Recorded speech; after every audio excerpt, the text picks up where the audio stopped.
La divine volonté, pas à pas, par Safia, petite épouse de l'Esprit Saint. La Reine du Ciel, dans le royaume de la volonté divine, à Luisa Picaretta. Prière quotidienne à la Reine céleste. Au nom du Père qui m'a créé, et du Fils qui m'a racheté, et du Saint-Esprit qui me sanctifie. Amen. Fiat voluntas tua. Reine immaculée, ô céleste maman, en ce mois qui t'est consacré, je me place sur tes genoux maternels, m'abandonnant entre tes bras comme ton enfant chéri, et te demandant avec véhémence la plus grande de toutes les grâces, celle que tu m'admettes à vivre dans le royaume de la divine volonté. Sainte Maman, toi qui es la reine de ce royaume, permets que je vive en tant que ton enfant, que ce royaume soit rempli de tes enfants. Je me confie à toi afin que tu y guides mes pas et que, soutenu par ta main maternelle, tout mon être vive constamment dans la divine volonté. Tu seras ma maman. À toi, ma maman, je confie ma volonté pour que tu l'échanges contre celle de Dieu et qu'ainsi je sois assurée de ne jamais quitter cette divine volonté. Je te prie de m'éclairer afin que je comprenne bien ce qu'est la divine volonté. Amen. Je te salue Marie très pure, conçue sans péché. Le Seigneur est avec toi. Tu es bénie entre toutes les femmes, et Jésus, le fruit de tes entrailles, est béni. Sainte Marie, Mère de Dieu, co-rédemptrice du monde, Mère et Reine de la divine volonté, Immaculée Conception, Mère des vivants et de l'Église, prie pour nous pécheurs de toutes les générations, et veuille répandre l'effet de grâce de ta flamme d'amour à toute l'humanité, maintenant et à l'heure de notre mort. Amen. Leçon de la Reine du Ciel. Courage, ma fille, mon fils, aie confiance en ta maman et prends la ferme décision de ne jamais donner vie à ta volonté. Oh, comme j'aimerais entendre de ta bouche ces paroles. Maman, ma volonté est morte et la divine volonté domine totalement en moi. Ta maman est prête à utiliser toutes ces astuces de maman afin que sa fille, son fils, en viennent à vivre dans le même royaume qu'elle. Ce sera pour toi une mort douce qui te donnera la vraie vie et pour moi la victoire la plus belle dans le royaume de la divine volonté. Prends courage et aie confiance en moi. La méfiance appartient aux lâches et à ceux qui ne sont pas réellement déterminés à obtenir la victoire.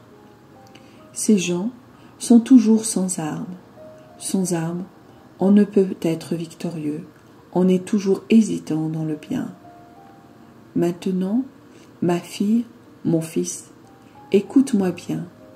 Je poursuivais ma vie dans le temple, tout en faisant mes petites visites là-haut, dans ma céleste patrie. J'exerçais mes droits de fille, de visiter ma divine famille. Quelle ne fut pas ma surprise, quand lors d'une de mes visites, les divines personnes me firent savoir que c'était leur volonté que je quitte le temple et m'unisse par les liens du mariage à un saint homme nommé Joseph, pour aller vivre avec lui dans une maison de Nazareth, me conformant ainsi aux usages de ce temps-là. Par cette demande, il me sembla que Dieu voulait me mettre à l'épreuve. Je n'avais jamais humainement aimé personne sur la terre, et comme la divine volonté remplissait tout mon être, ma volonté humaine n'avait jamais accompli aucun acte humain. Par conséquent, il manquait en moi le germe de l'amour humain. Comment arriverais-je à aimer un homme à la manière humaine, même un homme très saint? Il est vrai que j'aimais tout le monde et que mon amour envers tous était maternel. Le nom de chacun était inscrit dans mon cœur de mère avec des lettres de feu ineffaçables. mais tout cela était dans l'ordre divin. L'amour humain, comparé au divin, est comme une ombre, un atome d'amour. Cependant, chère fille, cher fils, ce qui aurait pu me paraître en contradiction avec la sainteté de ma vie, Dieu l'utilisa admirablement dans la poursuite de ses desseins, en accordant à l'humanité la grâce que je désirais si ardemment pour elle, celle de la venue du Verbe divin sur la terre. De plus, Dieu me garantissait ainsi la protection pour que personne ne puisse douter de mon intégrité. Saint Joseph allait être le coopérateur fournissant le minimum d'humain indispensable, l'écho de la paternité divine dans la formation de notre petite famille terrestre. En conséquence, malgré ma surprise, j'ai dit fiat immédiatement, sachant que la divine volonté ne me ferait jamais de mal et ne mettrait jamais ma sainteté en danger. Si j'avais voulu faire un acte de ma volonté humaine, même pour la raison de ne pas vouloir connaître un homme, j'aurais contrecarré les plans divins concernant la venue du Verbe sur la terre. Ce n'est pas l'état de vie auquel Dieu nous appelle qui peut causer préjudice à la sainteté, mais l'exercice de notre volonté personnelle en opposition à celle de Dieu.